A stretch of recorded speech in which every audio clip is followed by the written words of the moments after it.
Welcome everyone to the story of another road trip and another racetrack. This time the road trip adds just a little over 400 miles to the 288,000 already on my trusty Acura NSX. Our path takes us 6 or so hours south to what used to be a small patch of farmland just outside of scenic Savannah, Georgia. That is where you can find the oldest active road course in the Peach State and the 26th track on our lap of the world, Roebling Road Raceway.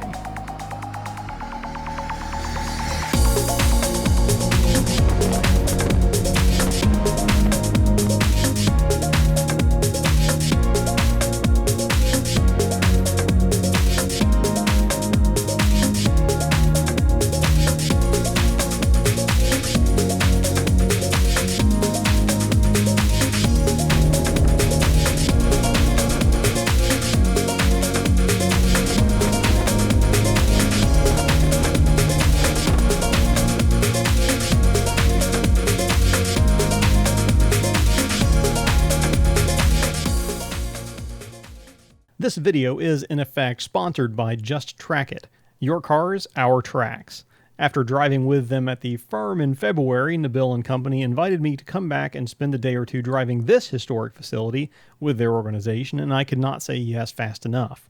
You can find more information about Just Track It on their website, as well as their November, December, and 2021 schedules at justtrackit.net. Having safely arrived though, let's cover some track history as I get things unloaded and get the car ready for my first session. In both cases, there's a lot to unpack here. Maybe most famous as the TV program Motorweek's longtime winter test track, Roebling Road Raceway builds on a Savannah motorsports tradition dating back to at least 1910. Itself completed in 1958, the first green flag dropped at then Savannah International Raceway in June of 1960, just a month before Atlanta Motor Speedway's inaugural event and a solid decade before anyone turned a wheel at Road Atlanta. Renamed Roebling Road in 1976 after one of the track's founders, one Robert Roebling, great-grandson of John A. Roebling, the Brooklyn Bridge designer, in case that family name sounded familiar. This track's origin story is a doozy.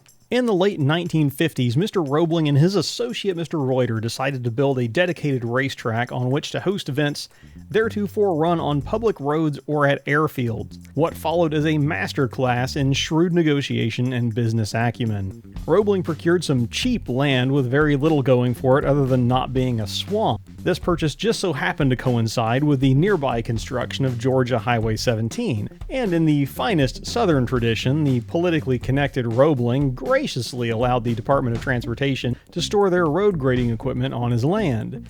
He even let them practice a little bit. You know, just to make sure they had everything just right when they built the highway. That, practice conveniently resulted in a quite nicely graded and drained 9-turn circuit layout built to DOT specifications. What a legend. So what's it like to drive this triumph of perspicacious resourcefulness? Let's find out.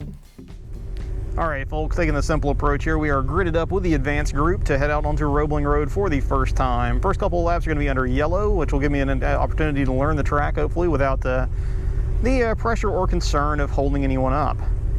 I have been advised of a couple of things, one being that there are potentially puddles on the track, and that was confirmed as I kind of walked around the course last night taking some pictures and getting some of the pretty shots that you'll see in elsewhere in this track feature. So we'll keep an eye out for that. Otherwise, we'll just learn the layout and start getting kind of our line down while we're going slow this morning.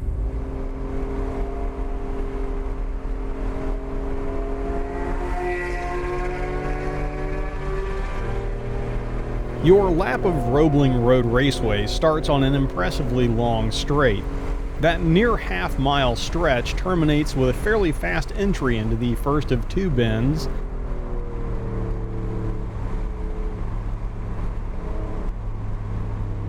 the second of which dumps you onto a short straight that allows you to pick up some decent speed before carrying most, if not all of that, into the sweeping left of turn 3.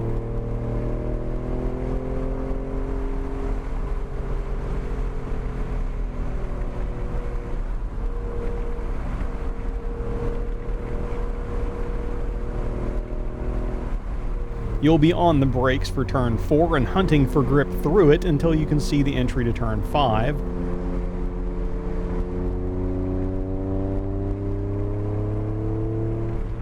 Which felt best managed as a double apex, braking through or after the first to set up for the second. Another short shoot gives you time to set up for the long and slightly off-camber turn 6 and 7 complex.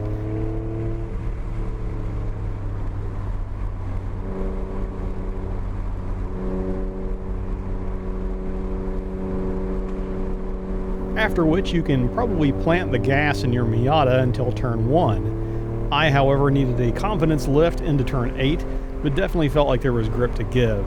No such lift on the way into 9, but you'll want to mind the exit, as a ditch hook here could introduce you to the only wall in the entire facility.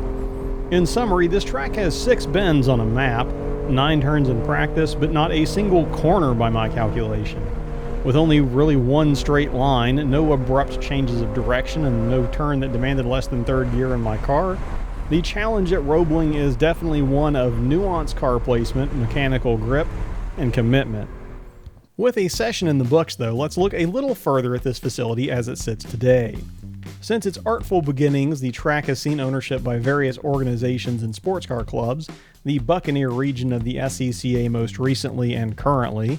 Operated as a non-profit and non-spectator facility, the various stewards have achieved improvements and additions grassroots style, over time, often with donated materials and or volunteer labor. Whereas a modern marquee track might dump millions into building some monolithic multi-purpose structure with maybe a couple of outbuildings, at Roebling you find a litany of smaller structures, all with their own distinct purpose, and some clearly built in different decades than others. That isn't to say it's not well appointed though. You can find almost everything you need within the gates of Roebling Road: gas, food, garages, restrooms, classrooms, and so on, most of them air conditioned.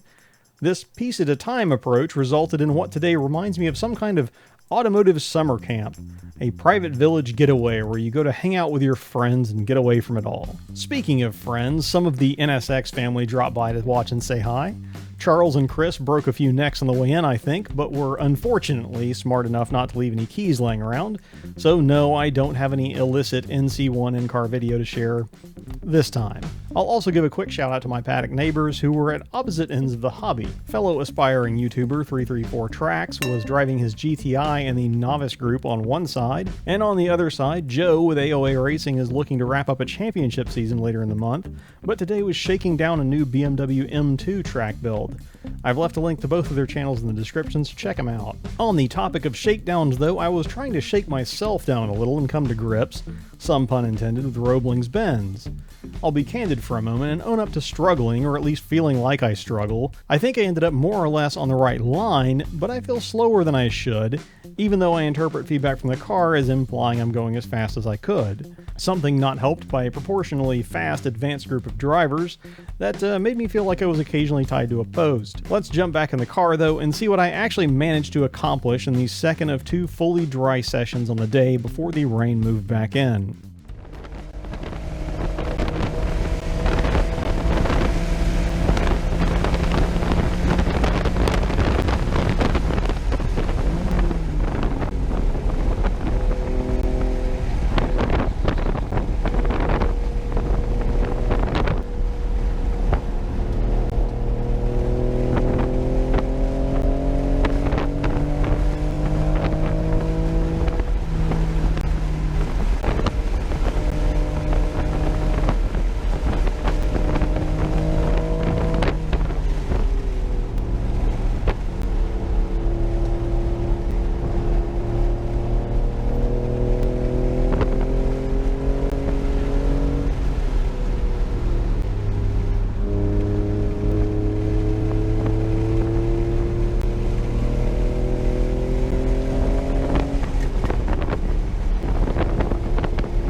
Now, I know of at least one local with a first generation NSX that laps Roebling in the minute 23 range, so I'm clearly off that pace a bit. However, for one day of work, only a couple of dry sessions, and riding the struggle bus a little, I'll take the minute 25 and change and feel good about it. My goal, after all, is competence, not competition, and enjoying the experience. To that point, I certainly did enjoy my visit to Roebling Road. Having driven in the tire tracks of Dale Earnhardt, John Andretti, Paul Newman, and even Tom Cruise this weekend, I can say the only thing I regret is that I had to visit during the COVID pandemic.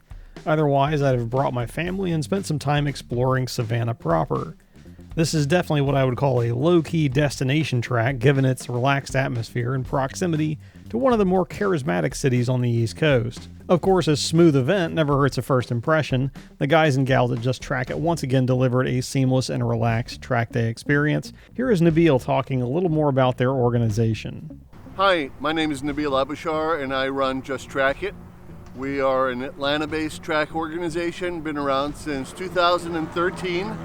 And we run at the tracks around in the southeast, Roebling Road Raceway, where we are right now, Road Atlanta, Atlanta Motorsports Park, Barber Motorsports Park, and Carolina Motorsports Park.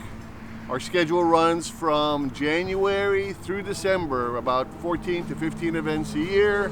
Our focus is on lots of quality track time at a very reasonable price, and safe, clean events, on time, scheduled, and a lot of fun for everybody.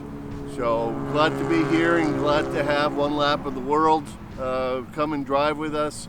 We also run at a track in Florida called The Firm in Stark, Florida. So pretty exciting schedule. Our website is justtrackit.net. Our schedule is posted up there and registration links. Hope you can join us. Thanks again to Nabil and company for a great weekend. Thanks as well to Jack, the track manager at Roebling Road, who helped me with my research and provided some of the vintage photos, and Austin with Dendritic Drones for the aerial images. I hope all of you enjoyed coming along on this adventure as well. If you did, don't forget to like, comment, and subscribe so you don't miss out on our next adventures, because YouTube. But until then, I'm Richard, this is Lap of the World, and I hope to see you all in the next video, if not at the track.